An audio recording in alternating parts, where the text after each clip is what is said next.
right back up again, and when we do, the world's going to hear the roar of our engines. Skything around in the parking lot, and I saw a beautiful silver Porsche out there. Luxury. You're at a red light in Los Angeles, and suddenly you see a legendary movie star climbing into what looks like an ordinary old SUV from the 1990s. But wait, there's something special about this car that most people don't know. When the light turns green, this innocent-looking truck leaves supercars in the dust, roaring past million-dollar Ferraris like they're standing still. The man behind the wheel? None other than Clint Eastwood, the 95-year-old Hollywood legend who's been keeping one of the automotive world's best-kept secrets. What you're about to discover will completely change how you think about celebrity car collections. While other stars show off their flashy Lamborghinis and Rolls-Royces, Eastwood has been quietly driving something that looks boring on the outside but packs more punch than cars costing 10 times as much. And the story behind why he chose this particular vehicle will surprise you even more than its incredible performance. But that's not the only shocking thing about Clint Eastwood's car choices. Recently, photographers caught him driving something completely different, something so tiny and unexpected that fans couldn't believe their eyes. The contrast between his two daily drivers tells an amazing story about one of America's most iconic actors, and it's not what you'd expect from the man who made Dirty Harry famous. Let's start with the car that's been Eastwood's favorite for decades. It's called the GMC Typhoon, and if you've never heard of it, you're not alone. Most people walk right past it thinking it's just another old SUV. But car enthusiasts know the truth about this rare machine, and once you learn what it can do, you'll understand why Eastwood fell in love with it. The GMC Typhoon was built for only 2 years, 1992 and 1993, and General Motors made fewer than 5,000 of them total. That means it's rarer than most supercars you see on the road today. But rarity isn't what makes this truck special. What makes it incredible is what's hiding under that plain-looking hood. When General Motors decided to build the Typhoon, they weren't messing around.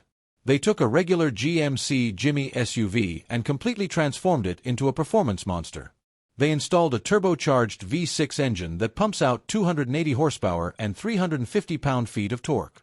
Now, those numbers might not sound crazy by today's standards, but remember, this was 1992.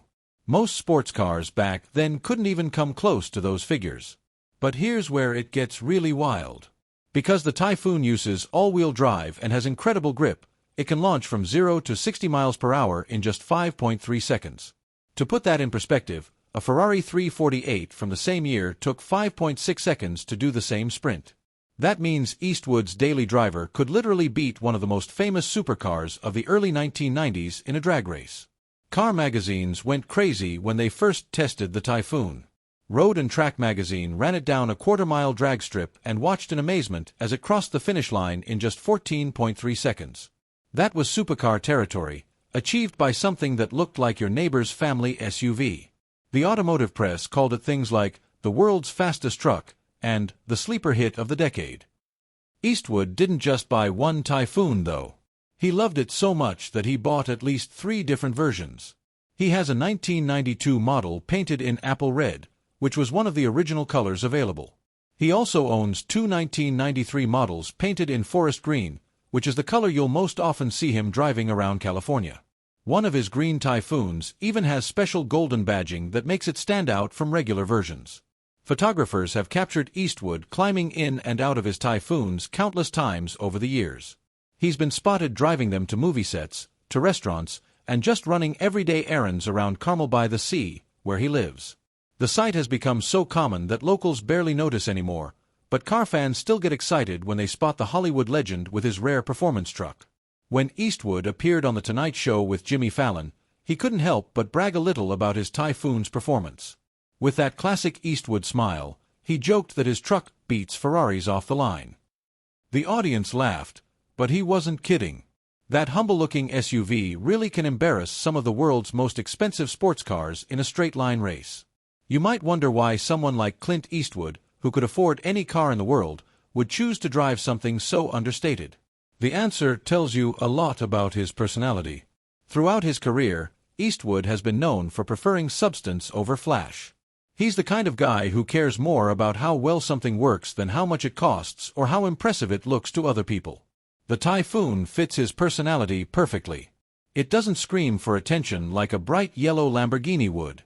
Instead, it quietly goes about its business, looking ordinary while hiding incredible capability underneath. That's very much like Eastwood himself, who has always been more interested in getting the job done than in showing off. But here's where the story takes a completely unexpected turn. In recent years, photographers started catching Eastwood driving something that shocked everyone who saw the pictures. Instead of his powerful Typhoon, he was behind the wheel of a tiny electric car that seemed almost impossible for his tall frame to fit into. The car in question is a 2014 Fiat 500e, one of the smallest vehicles you can buy in America. When pictures first surfaced of the 6'4" Eastwood folding himself into this little electric hatchback, many people thought it was some kind of joke. The contrast was so extreme that fans on social media couldn't believe the photos were real. The Fiat 500e is about as different from the Typhoon as you can imagine. While the Typhoon is all about raw power and acceleration, the little Fiat is focused on efficiency and environmental friendliness. It has a tiny electric motor that produces just 111 horsepower, which is less than half what the Typhoon makes. Instead of rocket ship acceleration, the Fiat 500e takes a leisurely 9.1 seconds to reach 60 miles per hour. But the really surprising thing wasn't just that Eastwood was driving such a small car. What caught everyone's attention was seeing him plug it into a charging station. Here was the man who made his career playing tough guys and driving powerful cars, quietly charging up his little electric vehicle like any other environmentally conscious citizen. The photos that went viral showed Eastwood in Venice, California, plugging his Fiat into a public charging station before heading off to work on his movie, American Sniper. The sight of this 83-year-old action movie legend doing something so modern and eco-friendly surprised a lot of people who thought they had him figured out. When the Fiat 500e was new in 2014, it cost around $32,000, which is pocket change for someone with Eastwood's wealth. But the fact that he chose to buy it at all says something interesting about his values. The little electric car only had a range of 84 miles on a full charge, and its 24 kilowatt-hour battery was considered small even by 2014 standards. This wasn't a car you'd buy to impress anyone or for its performance. You'd buy it because you cared about reducing emissions and using less gasoline. It turns out that Eastwood's interest in the Fiat 500e wasn't completely random. A year before he was photographed with his own car, he had participated in a charity auction called Into the Green, where celebrities signed electric vehicles to raise money for environmental causes. Hugh Jackman's signed Fiat 500e sold for $50,000 at that auction, showing how much people valued the connection between their favorite stars and environmental responsibility. The contrast between Eastwood's two daily drivers, the thunderous Typhoon and the whisper-quiet Fiat, reveals something fascinating about his character. He's someone who appreciates both raw American muscle and forward-thinking technology. He can enjoy the visceral thrill of turbocharged acceleration and also appreciate the silent, smooth operation of electric power. But Eastwood's car story doesn't end with just these two vehicles. His collection includes something even more special, something with a Hollywood story attached to it. Back in 1966, when he was becoming an international star thanks to his spaghetti westerns, he received an incredibly generous gift from an Italian film producer. The gift was a Ferrari 275 GTB, one of the most beautiful and valuable Ferraris ever made. This wasn't just any Ferrari, either. It was chassis number 8359, and it came to Eastwood as payment for his role in an Italian film called The Witches. The car was given to him by Dino De Laurentiis, the legendary producer who worked on some of the biggest films of the era. The Ferrari 275 GTB is considered by many experts to be one of the most perfectly designed sports cars in history. It was styled by Pininfarina, the famous Italian design house, and powered by a gorgeous 3.3-liter V12 engine. The combination of stunning looks and incredible performance made it an instant classic, and today, examples in good condition sell for around $1.7 million. What makes this gift even more amazing is the timing. In 1966, the same year Eastwood received the Ferrari, he was paid just $250,000 for his role in The Good, the Bad, and the Ugly, the film that made him an international superstar. That means the Ferrari was actually worth more than his paycheck for the movie that changed his entire career. Eastwood was photographed with his Ferrari in San Francisco in 1971, and the car remained part of his collection for many years. Having a rare Ferrari from a famous Italian producer was like owning a piece of film history, a reminder of the time when spaghetti westerns were changing how the world saw American movie stars. These days, at 95 years old, Eastwood is still working and still driving. His most recent project is a film called Juror Number 2, which makes him one of the oldest active directors in Hollywood history. While most people his age have long since hung up their keys, Eastwood continues to climb behind the wheel of his various cars and head off to movie sets and meetings. His choice to keep driving the Typhoon shows his loyalty to vehicles that have served him well. He's not the type of person who needs to buy a new car every year just to stay current with the latest trends. When he finds something that works for him, he sticks with it, just like he's stuck with many of the same crew members and collaborators throughout his filmmaking career. The fact that he also drives the tiny Fiat shows his willingness to adapt and try new things, even in his 90s. How many people that age would be open to learning about electric vehicles and dealing with charging stations? It's a perfect example of how Eastwood has managed to stay relevant and interesting throughout his incredibly long career. His car choices also reflect his practical nature. Despite having a net worth estimated between $375 and $400 million, making him one of the wealthiest people in Hollywood, Eastwood has never been about flashy displays of wealth. He's turned down superhero movie roles that could have paid him $15 to $20 million each, saying he prefers stories that don't involve capes and tights. Instead of chasing the biggest paychecks, Eastwood has built his fortune through smart business decisions, especially through his Malpaso Productions company, which has generated over $100 million in revenue. His royalties and licensing deals bring in $5 to $10 million every year, and his real estate holdings are worth another $30 to $35 million. This steady, diversified approach to wealth building matches perfectly with his choice to drive reliable, practical vehicles rather than constantly buying the latest luxury cars. The GMC Typhoon represents everything Eastwood seems to value. It's American-made, incredibly capable, doesn't draw unnecessary attention, and gets the job done better than vehicles costing much more money. The Fiat 500e shows his environmental consciousness and willingness to embrace new technology when it makes sense. Together, these two very different vehicles paint a picture of a man who's more complex and interesting than his tough guy movie image might suggest. He's someone who can appreciate both old-school American muscle and cutting-edge electric technology. He's practical enough to drive the same truck for decades, but adventurous enough to try plugging in an electric car when he's in his 80s. For car enthusiasts, Eastwood's Typhoon is like a hidden treasure. Most people don't even know these trucks exist, let alone how fast they are. Seeing one of Hollywood's biggest stars driving one validates what car nerds have known for years. Sometimes the most interesting vehicles are the ones that don't look special from the outside. The story of Eastwood's cars also shows how automotive culture has changed over the years. In the 1990s, when the Typhoon was built, performance trucks were a completely new idea.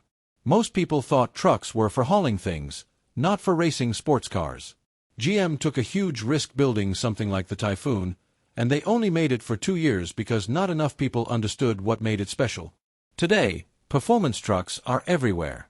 Ford makes the F-150 Raptor, Ram has the TRX, and even electric trucks like the Tesla Cybertruck are built for speed. But back in 1992, the Typhoon was years ahead of its time, just like Eastwood was ahead of his time in so many ways throughout his career.